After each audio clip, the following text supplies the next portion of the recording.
Hello, welcome, dear and beautiful soul. Welcome to or welcome back to my channel. I am the Divine Alchemist. I am Source's mouthpiece, one of their mouthpieces, to deliver codes of transformation, transmutation, to help you alchemize your greatest struggles into your greatest successes. So I'm here in beautiful Alexandria, Egypt today. I am literally right next to a train track, so I am so sorry in advance for the trains that you will hear going by, but I'll try to keep this video a little bit shorter. Let's take a moment to drop into our bodies. Place one hand over your heart, close your eyes with me, and let's just tune into your breath. Call all of your energy back to you. All of me come back to me. Speak it aloud. Breathe in for 4 counts through your nose and exhale for 8 through your mouth. Try to become very present, very grounded, very rooted in this moment. Let's do this 2 more times. In for 4, out through 8.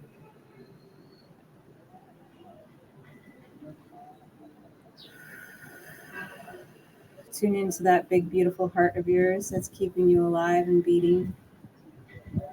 Imagine it filling with love and gratitude in this present moment. Last deep breath in together. Really drop into your body. And exhale it out. Beautiful. Welcome, welcome. So today I wanted to hop on here and talk about something that I've been struggling with over this last week. So I left the US last week on a one-way ticket to Egypt to start my life abroad. I felt there are certain codes that I was supposed to pick up here, as well as certain codes that I'm supposed to put into the ley lines here. And when I got here, I was feeling very ungrounded. I've been overseas before, but it was honestly quite a culture shock being in Cairo. Alexandria is much better, being by the sea and everything, but being in Cairo, it's very chaotic energy. And as someone who's neurodivergent and on the spectrum, have a lot of sensory disorders, it was a lot to take in. Just trash everywhere, the traffic, the noises. Close your ears. I think there's a train coming if you don't like loud noises. It might not be coming yet. Children begging in the streets, like literally like coming up to my Uber that I was taking to my hotel. Just very sad. Even saw like a dead horse on the side of the road the next day when I was out and about. It's very different than what I was accustomed to, in my little bubble in the US. So the first several days, like I was having a really hard time, like grounding into the energies. I was feeling very disconnected from my higher self, from my guides, from my body. Like it's like I was desperately trying to cling to something familiar when there wasn't anything familiar.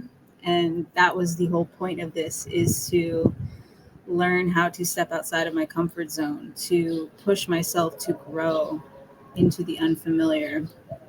So today we're going to talk a little bit about grounding with gratitude.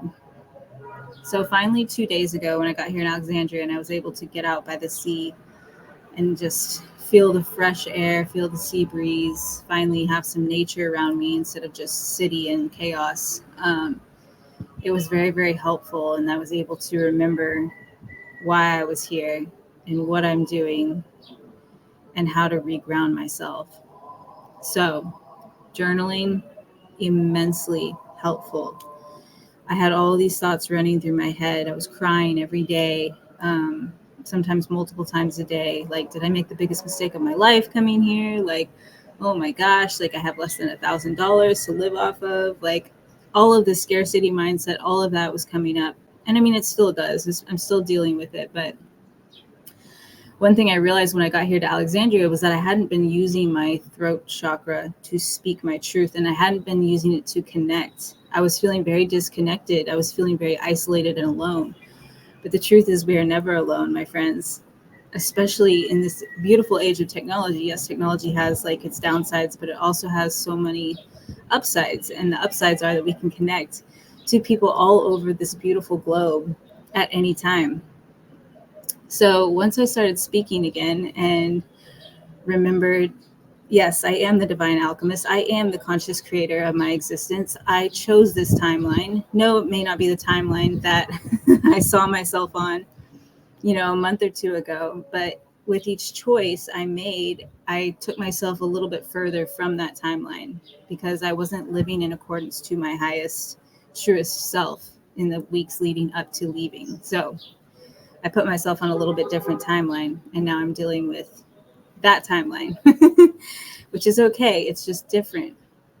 So just know that, like, if things don't pan out quite the way that you anticipated, there's a reason for it. There's a purpose behind it. And the best thing you can do is attempt to just ground into the present moment. Give me 1 second, y'all. My phone is ringing. Sorry about that, y'all. I wasn't sure if it was ringing on you that y'all could hear too, so I wanted to go stop it, and I just turned my phone off. Also, when I paused the recording, it was actually at 555. So, and fives are all about change, which is kind of perfect considering what I'm talking about.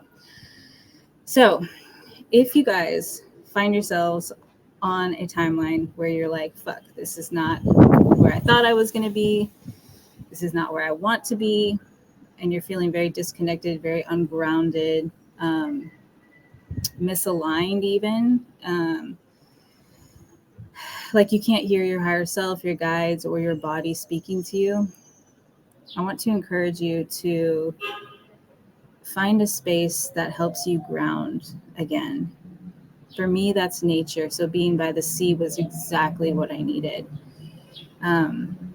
I just, like, even in my hotel room in Cairo, I could still hear the horns honking. There was no quiet for me to just like really be able to center myself.